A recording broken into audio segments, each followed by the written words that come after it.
Monsoon. Welcome to the Monsoon. Atomic Monsoon! I mean, it is officially monsoon season here in Arizona. Oh, I guess that's true. That's kind of terrifying. I hope none of our monsoons are atomic, except for ours. Exactly. How you doing, Andy? I'm doing well. I was just listening to our entrance music there from the our friends at the Def M Records, and you can find them and all of the other bands and stuff that are on that label at defmrecords.com, DEAFRECORDS.com. Yes, that place. Go there. Listen, yes, do it. You can find them on social media. They're at Def M Records basically everywhere, and you can find us on social media as well at Atomic Monsoon on Twitter and Facebook, and with the underscore between the words on Instagram, and whatever podcatcher you're listening to listen to us. You should rate, review, and subscribe to us so that you don't miss an episode, and tell us how wonderful we are, because we like it when people say nice things about us. We take compliments very well. Yes. So, I'm doing pretty well, Steph. How are you? I'm doing pretty good. Just chilling at home. Currently dog sitting, so that's fun. Excellent. I wish I was chilling at home, but it's the end of June in the desert, so we're at that point AC where is on very high. yeah. We try and save some money, and part of me wonders how much it's actually worth doing that. But I don't know. We'll figure it out. Yeah, we'll see. Yeah. So, we read a book. I read a book over the last couple weeks here. Yes, you did. Yeah. You had me read Strangers in Paradise. Yes. Which, now, because I've been dog sitting this week and everything, I have been reading into the next volume. Oh, yeah. Chapter set. It's pretty good so far. Excellent. Yeah. But I told you a couple weeks ago, I'm like, hey, since you made me read Strangers in Paradise, which is really, really good, I want you to read one of my favorite series. However, it's not a comic book series. It's an actual physical novel. But still. Yeah. So I asked you to read about 80 pages of comic, and you returned with 520 pages of novel. I mean, if I asked you to read 80 pages of a novel, it would be written for 6-year-olds. So, I could have done it in a day. Exactly. You know what? I'll tell you what. This was the first time I've had a signed reading since I was in high school back in the 90s. So there was part of me that was like, you know what? This is kind of bringing back some weird memories. And it was fine. I read a couple chapters a day. Fortunately, my roommate had the book on her Kindle, so I didn't have to pay any money for it. So, so that was not that I didn't have to go out to a bookstore or anything, especially during the pandemic, and I didn't have to wait for it to get delivered to me or anything. Like, it was just in the next room. So there you go. So that was nice. Yeah. So I had never read this book before. I have still not seen the movie. But you have you've experienced this quite a bit. I have, yes. So the book in question, for those of you that are wondering what on earth we're talking about, it's not like the episode after or anything. Oh yeah, no. So I asked Andy to read the first book in the Mortal Instruments series, which is a 6-novel-long book series written by Cassandra Clare. The books came out. The first book, which is the one, City of Bones, came out in March of 2007. Okay. And it kind of kicked off this whole universe of the Shadowhunters and the Downworld and everything like that actually come with being part of the book, that now in the year 2020 it has spawned obviously the 6 books, 3 prequels, 3 sequels, and several spin-off books following one warlock named Magnus Bane. Okay, so you're looking at least what, like 13, 14 books there? Yeah, Yeah, Okay. there's a lot. There's a lot of books, if not more. I have not actually sit down to actually count every single one, but I own at least 12 of the books. So Okay. yeah, That's quite a few. yeah. Yeah. So to go a little bit more, just a little more information about it. So. The Mortal Instruments series, just to kind of give a brief summary about it, for those of you that may have never read it or don't know what it is. Like me. Like Andy, yeah. The series is about a young girl, at least the first book, is about a young girl named Clary Frey, who turns 16 years old, and on her 16th birthday, her world kind of gets flipped completely upside down, like you do in most adventure fantasy novels. But instead she ends up witnessing by the hand of three murder. Yes. She witnesses murder by the hand of 3 Shadowhunters in a local nightclub.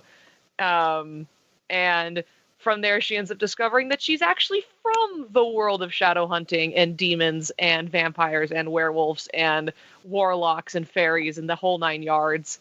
And apparently she's been living her whole life as a lie and doesn't know why until the first book. I feel like we should warn people now, just a few minutes into the episode. We're going to go into heavy spoilers at some point, I'm sure.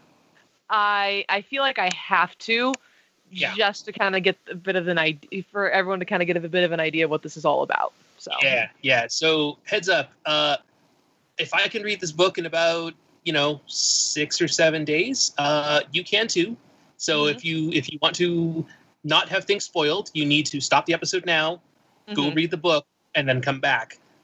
If you don't mind spoilers, then by all means continue to listen on. But you have been warned. We are going to spoil the crap out of this. So warning. Okay. Warning. Here is your warning now.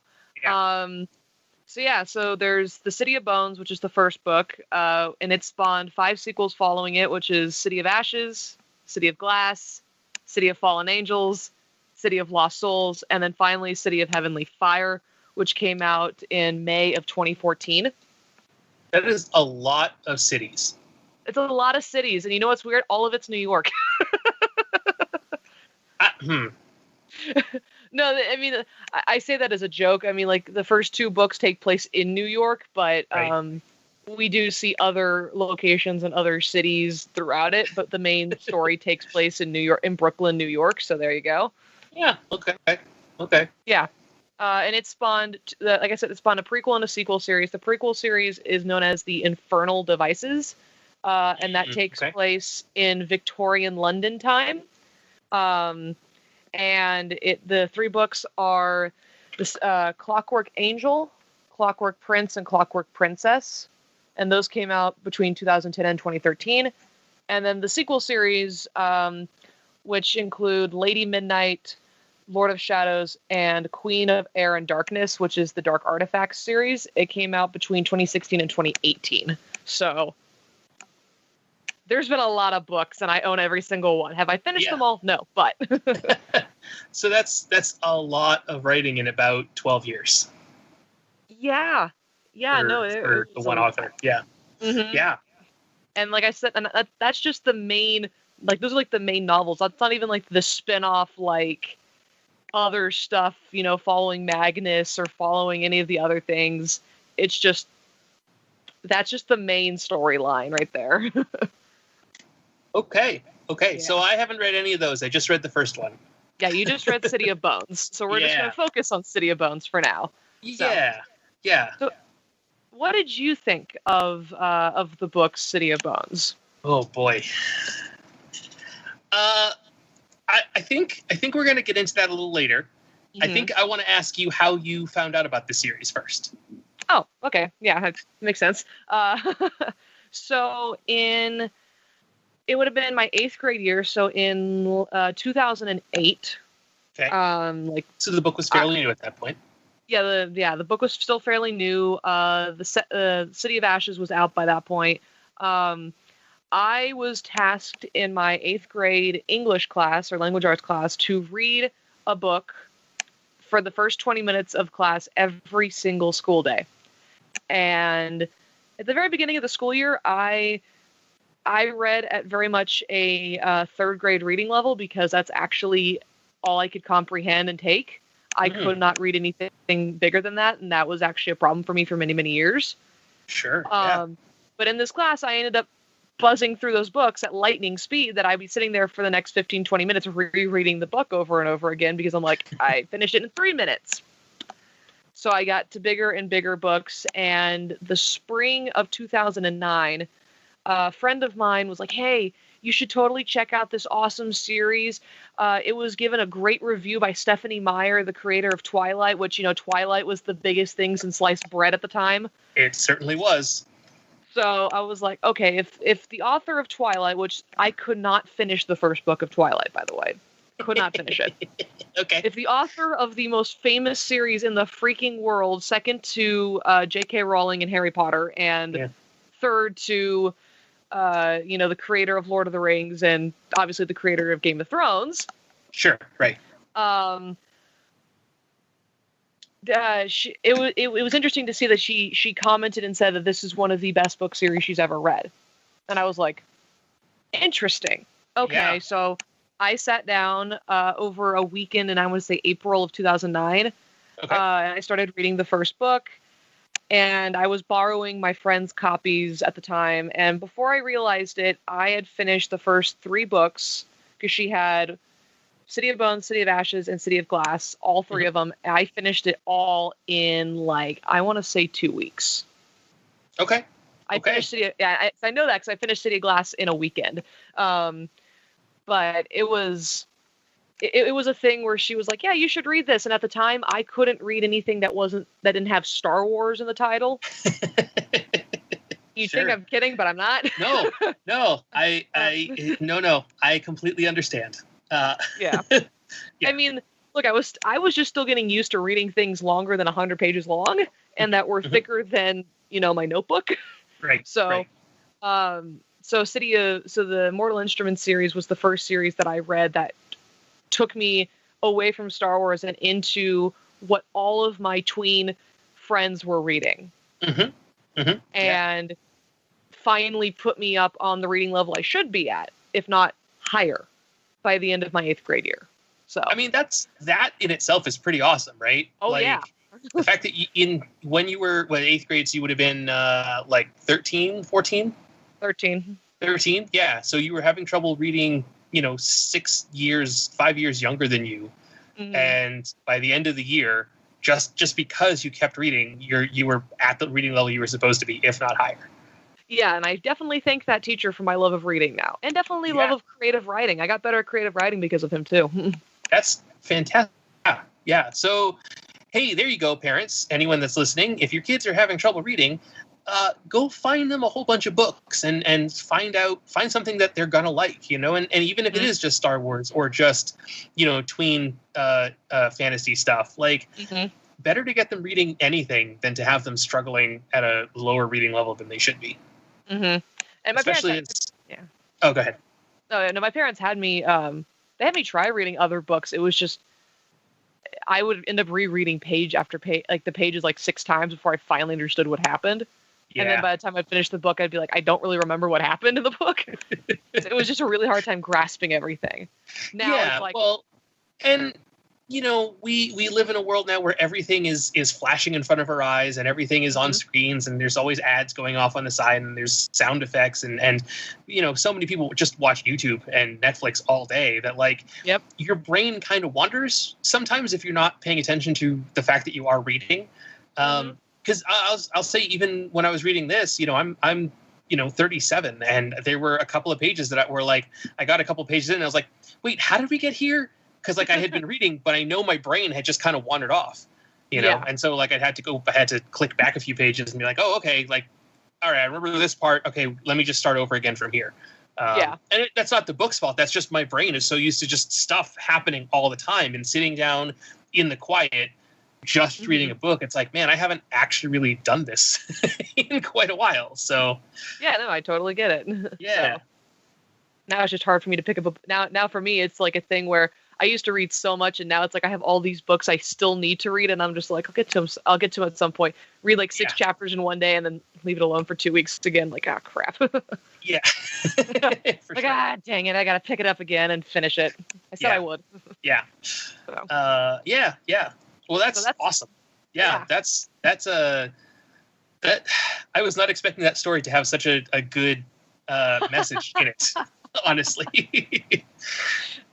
I mean, if nothing else, if nothing else, I feel like this book's existence is justified by, hey, it helps Stephanie learn how to read better. Mm-hmm. That's awesome. Yeah. Yeah. So I remember the movie coming out. I remember when The Mortal Instruments, The City of Bones was coming out, and I was like, that's a very long title for a movie. Yes. And then the next time I saw the trailer, it was like based on the best-selling novel or whatever, and I was like, oh, that's why it's so long. Okay, cool. Yeah. But I looked at it, and I think I checked the Wikipedia article, and it was like, oh, teen fantasy romance drama thing, and I was like, oh, it's like the next Twilight thing. All right, great. I am not the market for that, so I am just not going to read this. And then I didn't. Yeah. But I mean, that's sort of the thing, right? Like, yeah, there's stuff that I will never recommend to you. Like, even though we're good friends and like we have some similar tastes and there's a lot of overlap in our interests and stuff, like there's just some things where I'm like, look, Stephanie's not gonna want to read, Fistful of Blood by Kevin Eastman and Simon Bisley. Like, it's a kind of a horror comic about vampires, and it's gross and like kind of sexist, and like I recognize that it's problematic, and I still think it's a fun time, but like most people, I'm never gonna recommend that to. Yeah. And that's fine. Like, that's why they make different stories. That's why they make different types of books, because there's different preferences, there's different taste. And if we all read the same thing, we'd all just be reading the same, Mark Twain and Tchaikovsky books. Tolstoy, not Tchaikovsky. He's a composer. One of those, famous Russian people. Yeah. But like, we'd all be reading, Huckleberry Finn and War and Peace, and we'd never move past that. Yeah. So, yeah. So I remember this being a thing and just being like, well, that's a strange long title, and then finding out it was a book, and I was like, all right, well, that's what that is. Great. And I will probably never read this. Let's move on with our lives. And 13 years later, I got tasked to read the book for a podcast I didn't know I was going to be hosting. Well, 13 years later from when the book came out, only 7 years from when the movie did. Okay. Yeah. Like I said, I have notes. Yeah. That's fair. That's fair. So. Man. So, I both. I guess we'll go into what I thought of this. That's fine. I both did and didn't like this book. Okay. I thought that. What is the author's name again? Cassandra Clare. Cassandra Clare. I thought that she was a good writer. I thought the pacing was pretty good. I thought that I understood. I mean, except for the times when my brain wandered, I understood everything that was going on. Like, I never felt lost or confused. Even with all of the extra nomenclature and world building and stuff in this book, I never felt like it was overwhelming. Which there's certainly some books where like you get into the fantasy or sci-fi thing and they're just like, oh, the first 2 chapters are a million new vocabulary words, and that's all you have to like. That's what you're reading here, and like, okay, you're throwing too much at me, Now it helps that I know what fairies and demons and vampires and werewolves and stuff are already. Like, that's just because of general American popular culture. Like, I kind of know what a lot of these things are, which definitely cut back. I'm sorry. Yeah. No, I totally agree. And the thankful thing about this series is that almost everything, like almost all of the demons, all of the references to angels, almost everything is either in Latin or it's a word that already exists in the world. Yeah. So, which is cool. That definitely helped. And even like Shadowhunter isn't a real thing, but like I know, I just the name Shadowhunter, like I kind of get what that is. Yeah. So okay, cool. Like, it was easy to follow. The world was kind of interesting. Like, everything was fine, but I kind of hated the main character. I mean, she is a 16-year-old girl in Brooklyn, New York. There is that. Yeah. And I did speak with my roommate who lent me the book, and she said, like, when she read it, she was a teenage girl, and she very much enjoyed it as a teenage girl. It was very much like, yeah, that's exactly the kind of thing I would say, and like, you know, fight the power and yeah, be all sassy at everything. But looking back on it as an adult, she was like, oh God, was I that annoying? And I think that's probably where I was as a teenager as well. Obviously, it's been a lot longer since I've been a teenager. But yeah, it wasn't a bad writing choice. It was just, it made sort of all of the teenage characters grate on my nerves. Because it wasn't exclusive to just Clary. It was Alec and Isabel and Jace. Yeah, like all four of them, and even Simon. Like, all five of the teenagers, like, just sassed and mouthed off way too much. It was like, man, like, if you were 5 years older and you're all at a bar and you're talking to people like this, like, all of you would have your teeth knocked out. Oh yeah, no, totally. you can't, you can't go around the world like asking someone what something is and then giving them a smart ass response to them explaining something to you. You know, like, oh, what color is the sky? Blue. Oh, yeah, blue. Buh. Like, okay, you're just an asshole if you're doing that. Yeah, and to be fair, I mean, okay, it's not like that in every. I know it's not like that in every conversation they have. I know there are some conversations where it is very, like, at least normal sounding, or normal-ish. But I definitely totally get the sass. I totally get that part. You know, it's really, really funny. That comes back to bite their ass in the second book. Good. Yeah. That actually comes back to bite them in the ass in the second book, and even more so in the third book. And by the time we get to 4, 5, and 6, we're just like, you all aged in like 6 months. Like, I don't know what happened here. Good. Yeah. No, I mean, like, again, it's fine, and it is something that I have definitely noticed teenagers and like probably anyone like 18, under 18. I kind of feel like those last 2 years of high school, a lot of people kind of figure their stuff out. But very much that, like, still struggling through puberty, going through adolescence, like trying to find your place in the world. You're not a kid anymore, but you're definitely not really an adult, even if you think you are, and trying to be tough and mature, and just like, yeah, but you're not there yet. I know one thing is for sure. I mean, I know it's definitely big and broad with Simon and Clary for sure, because they're the normal ones in this story. Yeah. In the sense to, like, all of us outsiders who are reading in. For Jace, Isabel, and Alec, I mean, Alec's 17? Okay. Almost 18 in the book. He's a little better about it, I will say.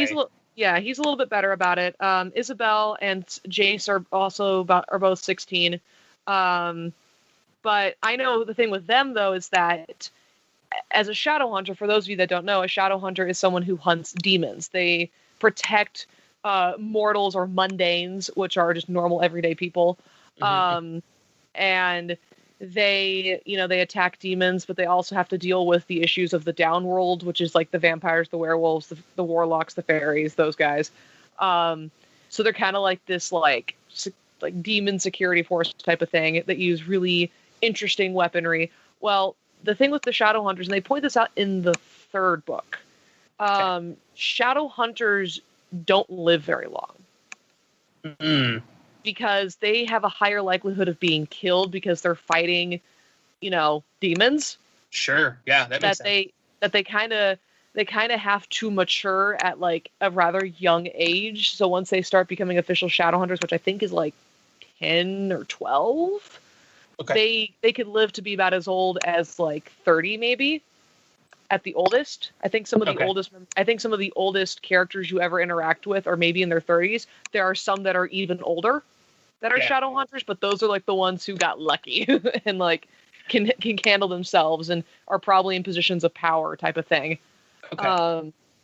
Which you meet more in the other books, but because like Hodge, it's Hodge, right? And Valentine and Luke and Clary's mom, like they're all.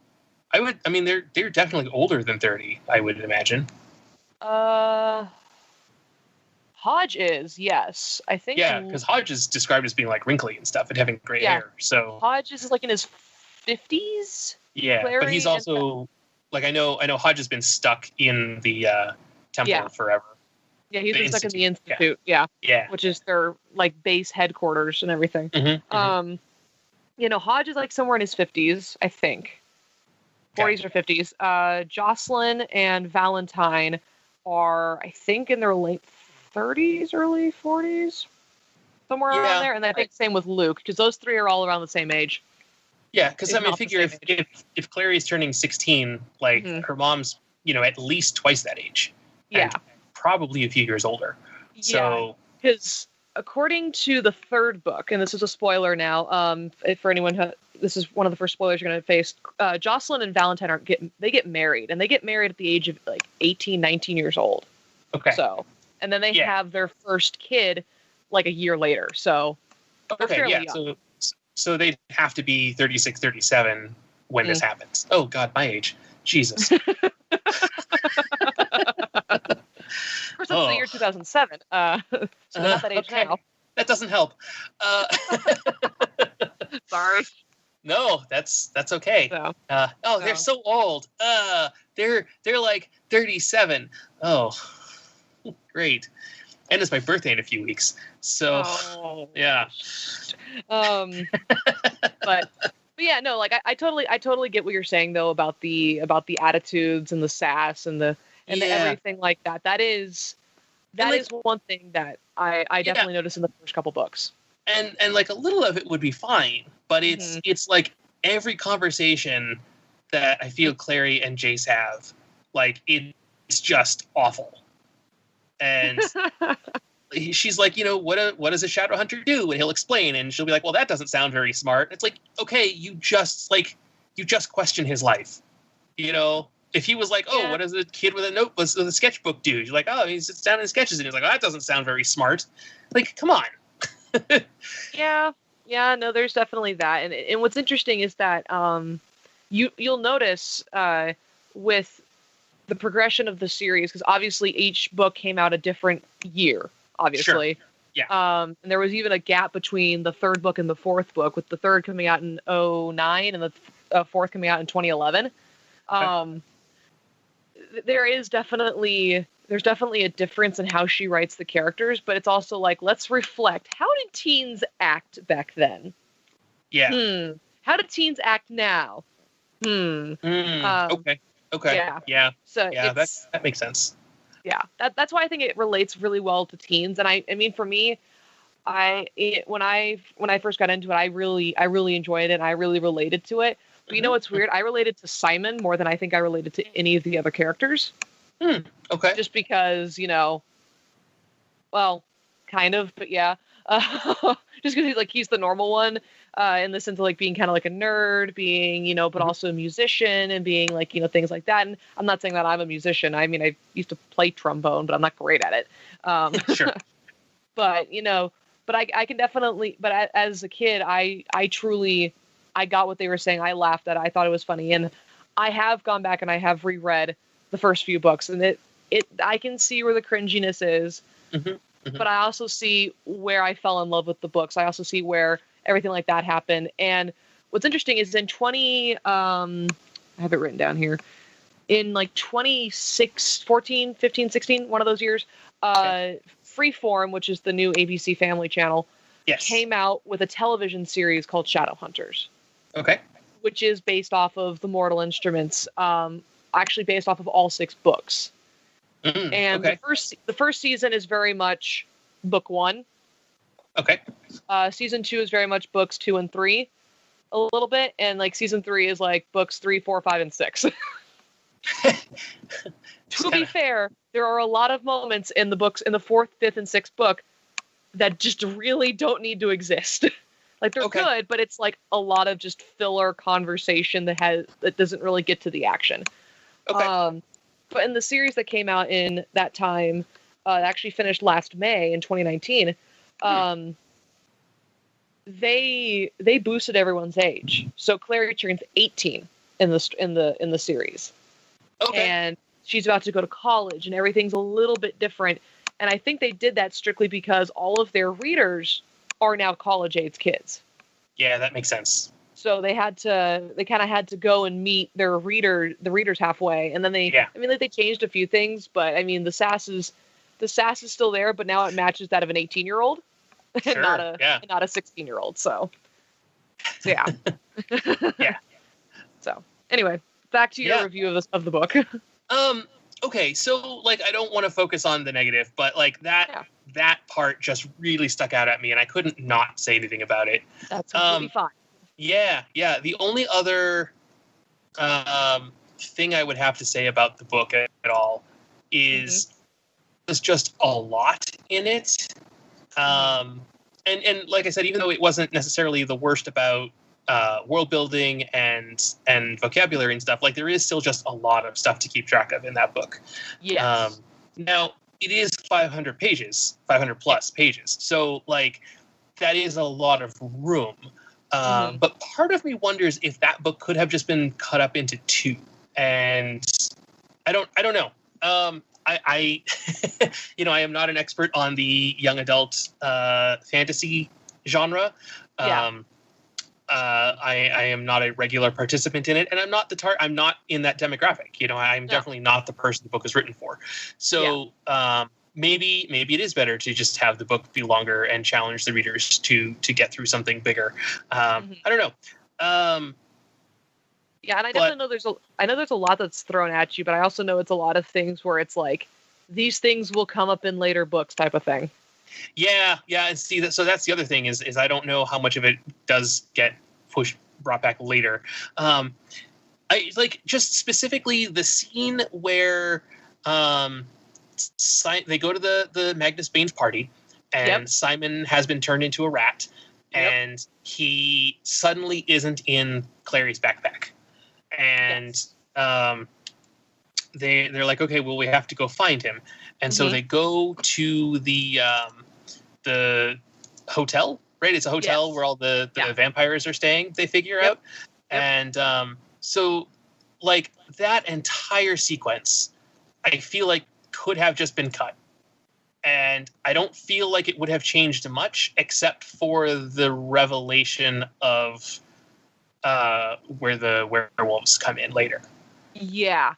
Right? Like the scenes, there's nothing wrong with that scene, but it's other than introducing, like, this is how the vampires in this world act. This is how the werewolves in this world act. This is how, they negotiate with these kinds of characters. Like, other than that, I don't know that any of that needed to be there, because it definitely just interrupted the rest of the flow of the story. Yeah, no, I definitely get that. I obviously, because I have read all the other stuff, I know that it's important, that sequence, because now going into spoilers once again, the vampires do end up playing a very important role in later stories, in the sense of, like, are they going to side with Valentine? Are they going to side with them? And then there's like a split at one point when like an elder vampire comes back and things like that. But also because, so when Simon gets taken to the vampire hotel, he actually, after they turn him back into a human, he actually gets bitten.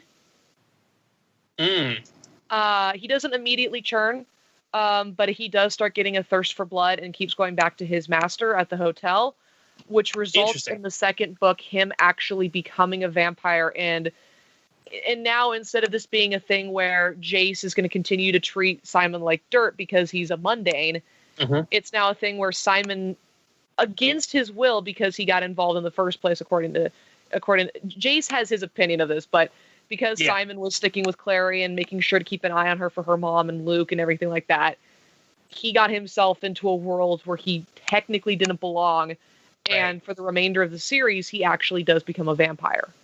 Okay. He actually becomes a very special vampire in the second book, but he does become a vampire. Sure.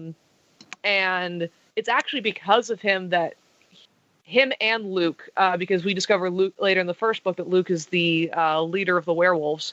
Right. That because of those two and their connection to Clary as a Shadowhunter and Magnus Bane's connection to Clary, they actually start mending ties with the Downworld and the Shadowhunters. Oh, okay. Like things that had never been mended ever in the history of the Shadow World, they start mending it because of their connections and relationships. Okay. Which is really cool. Okay. That is kind of cool, yeah. Yeah. Yeah. So. Okay. So I'm glad that pays off later, but yes, it's still like reading the book on its own. Yes. You know, it like everything is about Clary's journey, and then there's just this sequence in the middle of the story where it's like, oh, this whole thing could have just been taken out, and it could have just been, oh, we got back to the Institute and Simon turned back into a person, and the story continues on. And there's only one thing later on where it's like, oh, right, Luke is a werewolf, and he was, you know, his buddies were there watching over me, whatever. Yeah. Like, yeah. I totally get it. But other than that, you know, like I said, I thought the pacing was good. I thought the plot was fine. I thought the world building was good. Like, I don't really have, you know, like the complaint about the sass and stuff. Like, that's just me not liking a particular trait about some of the characters. That's fine. Yeah. That's going to happen in anything. And you know, hey, it's you know, her first book, and like, let's throw everything in there, right? Because who knows if you're going to get a second book, right? Because like, you know. You can plan for a quintology if you want, but if your first book doesn't sell, you're not going to get to put the other ones out. Yeah. So, you know, like I kind of get to like, hey, it's the first book and we're talking about these things. Let's show some of them, you know? Yeah. So, you know, all in all, it's fine. And like, those are my two complaints is like, I didn't like a particular character trait about a couple of the characters, and I didn't like this one sequence, but otherwise, like, I don't really have anything to complain about. It's a cool story. Oh yeah. And if I had read it, even when I was I mean, I was not a teenage girl ever, but when I was a teenager, you know, I probably would have been into it. So yeah, I don't. The only reason why I suggested it to you in the first place because you had me read Strangers in Paradise, and you told me back before I read it, you know. What, you know, like, if you hate it, you hate it. It's fine type of thing. I won't be upset. And honestly, that was kind of my thought with this as well. And the only reason why I recommended it is because I have recommended this series to many people. I've recommended it to my own mother, and she sat down and she's read all of them, and she's still impatiently waiting for me to finish the ones I am currently still reading. Because she enjoys it as well, even though she's very much, you know, she's in her 50s and everything like that. So she really enjoys these books. But yeah, no, I totally, honestly, you know, I get your criticisms, I get your complaints and everything like that, but I'm glad that you also still enjoyed it at the same time. Yeah. So. I liked it. Like, there was a point early on where I was like, okay, I'm like the Kindle equivalent of like 200 pages in. Like, do I want to keep going? And I decided I did. You know, and you know, and here's the thing: if you had read a third of Strangers in Paradise, you'd be like, "Man, I'm not into this. This sucks. Like, can we do something else?" Like, I would have been fine with that, you know. But yeah, like, and I decided, I want to keep going. By the time I was done, I was like, you know what? Like, this was fun. I enjoyed reading it. I don't think I care enough to read the sequels. That's fine. But I did check, and the Shadowhunters series is on Hulu, so maybe I will check out that. And I will definitely tell you that if you check it out on Hulu, if you do check out the series, there are a few things that they did change from the book. Sure, of course. But other than that, and I always expect that because you always want to make the best version for whatever medium you're working in. Yes. Right. Yes. So. Yeah, so if you're making a book, you make the best decisions for the book. If you make a comic, you make the best decisions for a comic. You make a movie, you make the best decisions for a movie. You make a TV show, you make the best decisions for a TV show. That was something I was going to say. I know the movie kind of underperformed. That was because I think mainly because of marketing, but yeah. Well, I think marketing certainly didn't help, but I also, one of the things, like during the Vampire Hotel sequence, I was thinking, how do you do all of these 500 pages in a 2-hour movie? Mm-hmm. Like, and even by the time I got to the end of it, it's like, oh man, like the bad guy gets away, the other guy turns out to be a bad guy, and he gets away. Spoilers, told you. Oh yeah, Hodge. Yeah. Yeah, like Valentine gets away, Hodge turns out to be a bad guy, he gets away. Like there's that whole sequence in the middle. Like this is way too much, and it's way too unsatisfying to be a movie. Like you would have to change so much to make the movie work. And if you're doing that, then you're not being true to the book. Mm-hmm. And then how do you build on that for the other movies? Because they have to be based on the other book. Like, and you know, like, boy, I can see why this maybe didn't do so well as a movie. So you know what's really, really funny? This is the thing that I find kind of humorous because I also have read the Percy Jackson series and everything like that. And those movies did. There people have their complaints about those movies compared to the books. Sure. And I completely get them, but I like both versions. The funniest thing about the Mortal Instruments movie is that aside from choosing actors with British accents for everyone except for Clary and her mother and Simon, yeah. They actually were probably maybe a few things that they took out, but everything else was fairly true to the book. That is the shocking part about that movie. Yeah. But yet, it still felt off. It still felt really off. It's good, but it's like, this still feels weird. This still feels strange. The series does a really good job with it, even though they add in, which this is a spoiler and a confirmation from the second book, but Alec is gay. Alec is a gay character. Oh, that's revealed in the first one. Yeah, it's revealed in the first one, but he doesn't like confirm it. He's just like, no, I'm not, and like walks away type of thing. In the second book, he's straight up. Yeah. Oh. God, it's been a while since I've read it then. Oh, you know what? I think he doesn't confirm it. I think Isabel confirms it to Clary is what it is. Yes. Yeah. We don't hear it.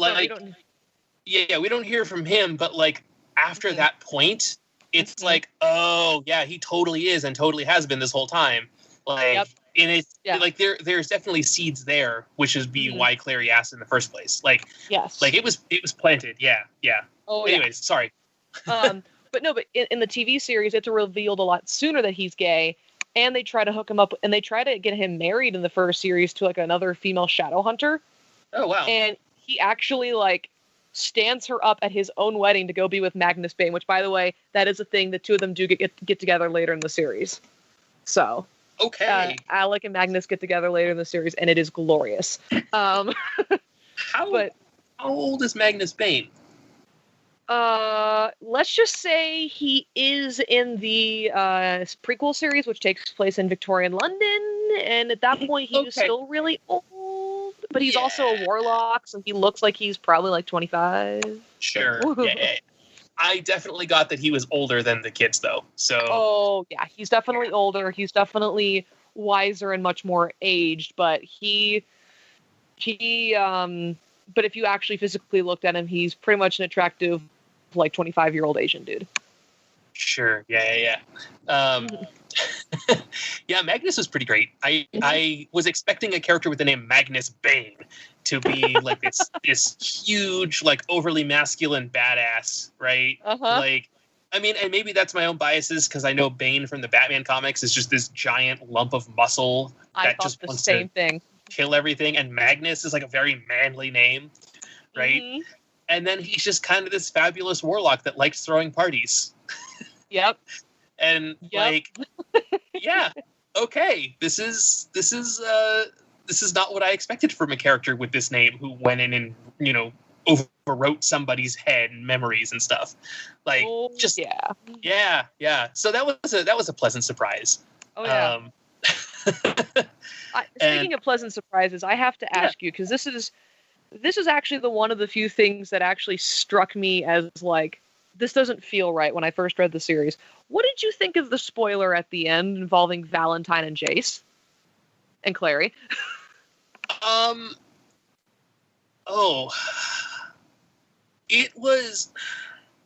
So I saw Clary and Valentine's relationship coming basically from the beginning. Yeah. She kind of had that, like, no, trust me, you don't need to be prepared for this. It's happening anyway, type of thing. Yeah, like I don't know, a few minutes in, or a few chapters in, like I kind of got like, oh, Valentine's her dad. Okay, cool. Yeah. Like there was, yeah, like there was no suspense there. It wasn't like that wasn't a revelation to me, even though like Clary didn't figure it out until like the third to last chapter or whatever. It was like, no, dummy. Like this whole story has been about how this guy's your dad. Yeah. And so like that twist didn't get to me at all. But the fact that Valentine was also Jace's dad was just like, oh, that's weird. I didn't see that coming. But then to see, some of the stuff worked in, right? Like, oh, like his name's Jonathan Christopher. It's JC. That's where Jace comes from. And that's the initials on, her mom's footlocker thing. Yeah. Like, okay, like this was clearly planned, but like there were no hints of it anywhere. It was just there. So it was fine, but also I found it weird that the two characters that you're definitely setting up to be in a romantic relationship end up just being siblings. And not even like step siblings or half siblings. Like, no, they are just, they have the straight up same parents. Yep, it's like, that's, yeah. Huh. I mean, that's good, because I don't want them to be in a relationship because they're terrible together. But boy, I definitely didn't see that coming. Well, so I definitely didn't see it coming either, and I was like, oh, this is a very interesting Luke and Leia moment. But the thing is, though, with Luke and Leia, it felt right. With Clary and Jace, it felt wrong. It actually felt wrong, and maybe it was because I agree. It's they set them up to be this couple. They set them up to be the couple of the series and everything like that. And you're completely right in that instance. And I was like totally on board with it. But the thing is, though, the thing that sat wrong with me was that based off everything else that we were given information about involving Valentine, my entire thing was like, I don't know if I should trust this. I don't know if I should trust Valentine when he says this. And in the third book, we actually get the answer of why Valentine says Jace is his son. And the whole thing with the connection to Jocelyn, to Clary, to why she ran away, to pretty much the events that led to why Jocelyn and Clary lived in Brooklyn for 16 years before all this happened. Mm-hmm. Okay. And it's an interesting revelation, to say the least, and it's also very satisfying for all the fans who were shipping Clary and Jace, because they do end up getting together, and they are not actually blood-related siblings. I will say that now. Okay. Yeah. Well, Do you mind a quick little spoiler here with that? Because this does get into the third book. Let's hold off on that one, and we'll talk off the air, because I don't want to. Listen, I don't mind spoiling this book that we're talking about for the listeners, but maybe we don't spoil the entire series for them. Oh, I totally get that. Yeah, no, trust me. There are other characters and other things like that happen that come from the other series that spoil the other series that if I got into, I would. Sure. Yeah. I am curious to know how that works out, but let's let the listeners decide if they want to spoil things for themselves. Sounds good. Yeah. Beyond the first book, oh yeah, for sure. But yeah, no, this was. I'm really happy that we got to do an episode like this, because I know that on this show, I have just talked Star Wars, I have talked fairy tale, I have talked kind of my top two things, and this is one that, when I start talking about it, I really, really do love and enjoy, and it's actually the series that helped me create my first cosplay. Okay. What was your first cosplay then? A Shadowhunter. Oh, okay. Everyone thought I was Isabel Lightwood when they actually read the books and looked at me, because I'm the same height, same hair color, same body build, the whole 9 yards. So I was like, okay, I can see where that comes in, except I wasn't wearing a dress. I was wearing a tank top and black skinny jeans. But do you remember our Comic-Con, our Fan Fusion panel from last year, Andy? How I was sitting there with the runes on? Yeah. Okay. Does it make sense now? It does make sense now. Yeah. Yeah. Okay. So. Yeah. See, I didn't know. I hadn't read the books, hadn't seen the movie. I didn't know. And that is one of the things about, well, I mean, not this year, obviously, but like, that is one of the things about Comic-Con is there's so much cosplay that I see where I'm like, I know that's a thing. Like, I know that's not just this person dressing this way. I know they're supposed to be some character, but I have no idea which character it's supposed to be because I don't know what that thing is because there's so much now. Yes. Yes, I get that. You know what's interesting is that people who cosplay as Shadowhunters are rare and far in between. Like, I've maybe seen Max in my entire time cosplaying 6 other people who cosplayed as Shadowhunters. Okay. Every single one of them has complimented me on my drawing of runes, which makes me feel really good because if you watch the TV series, you'll see how the way I draw them and the way they have them on looks very similar. Okay. Except, they have temporary tats they put on and mine's drawn with eyeliner. But they're very few and far in between. But one of my favorite things, I think the most satisfying thing is when I do cosplay as a Shadowhunter and I walk by a booth and someone goes, "Oh, you're a Shadowhunter," and it's just like the most obscure thing that they can point out to me, and it makes my day when that happens at conference. So that's pretty great. Because it's like, oh, there's another person who's read the series, yay. Yeah. So but yeah, overall, I thought it was pretty good. I think if you are I think definitely with the this is gonna sound unintentionally sexist, and I know that, but if you relate more with female characters, you will probably enjoy this book more than I did. Which is weird because I read so many comics with female characters as the lead, But I think if you can relate with teenage girls, maybe I think you'd enjoy this. If you like kind of the dark fantasy, the vampires and demon hunters and stuff, it's worth checking out. Like I said, I'm probably not going to go back for more. I might check out the TV series just to see what they did with it, just out of curiosity. I was curious to watch the movie too, but I couldn't find it. I have a copy of it if you ever want to borrow. Oh, that's good to know. I don't know, maybe. we'll see. At the end of the day, there's again, going back to that Comic-Con thing, there's so much media now. There's so much to consume. Like you said, I have so many books and stuff that I've bought that I just haven't gotten around to reading yet. Just there's only so many hours in the day. Even these days that a lot of us are just staying home. There's still only so much time, and I still have to get work and still everyday stuff done. I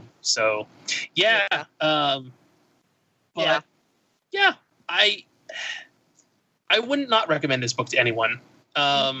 Unless you've listened to everything that we've said and you're like, that doesn't sound appealing to me, then maybe don't read it. Unless you have unless you have a teenage daughter or a teenage girl or boy, or someone who you think will enjoy it, then suggest to them. Yeah. They still sell it at Barnes and Noble and stuff like that. Overall pretty good, but I think I'm mostly done with this journey. So, but thank you for bringing it to me because I'm glad I got the chance to experience it at the very least. Of course, I hadn't thought about it before when doing our show about introducing it, but after Strangers in Paradise, I was like, I would like to bring this out to a bit of a wider audience. Now that I think she's actually done writing, I don't know if she's done writing completely, but I think done writing about Clary and the Shadowhunters and all that.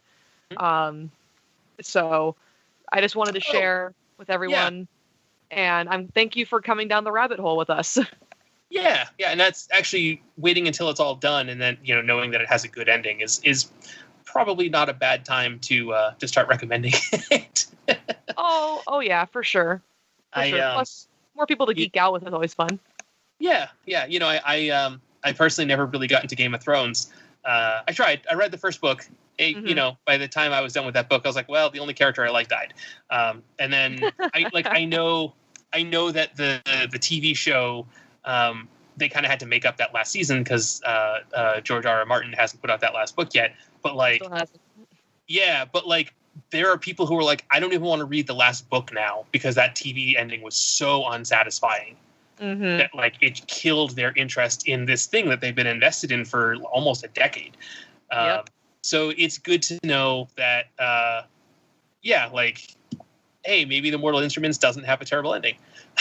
So if you decide to get into it, you're not going to get lost, or just be very disappointed and feel like you wasted, years of your life at the end.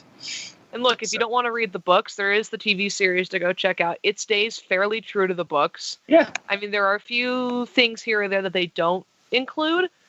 Sure. But other than that, it does stay very, very true to the books as well as it can. Freeform's kind of a weird channel anyways. Like, they're kind of a lower budget station. And I don't mean this disparagingly. Like, just factually. Like, Freeform is it's like Disney's like fourth channel that they own. So it is definitely not a priority. So yeah, like, and it is kind of their teen drama channel as well. So like, it's, there's going to be limitations in what they are able to do with that. So, yeah. So, but, well, awesome. Yeah. This was fun. Yeah. So, well, we're basically went to the time limit there. So,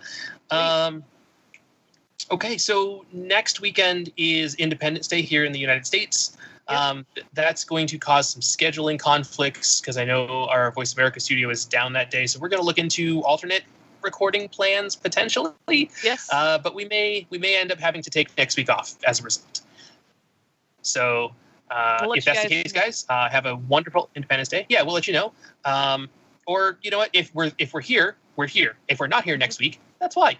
So. Hey, follow us on the socials media. You can go to Atomic Monsoon on Twitter and Facebook, and with the underscore between them on Instagram. You can go to our Redbubble store. You know what? I should make Atomic Monsoon face masks available on our Redbubble store. I'm going to do that right when we're done recording. So by the time you hear this, that will be a thing. You can go buy an Atomic Monsoon face mask for when you need to go grocery shopping. And if you have any questions or comments or things you like, feel free to let us know either on the social medias aforementioned or at atomicmonsoon@gmail.com. Yep. Do all those things. Yes. Oh, and rate, review, and subscribe to us on your favorite podcatcher because we don't want you to miss an episode whenever we end up doing them. Yep. So in the meantime, everyone, stay safe, wash your hands, wear your face mask, spend time with your loved ones, and don't get heat stroke. All of those are very good advice. And wear deodorant. Oh, yeah. Yeah, I got to go buy some more deodorant this weekend, actually. So there's your reminder. Yeah. All right, guys, be safe out there. We hope you enjoyed this episode, and we'll see you next time. Bye, guys.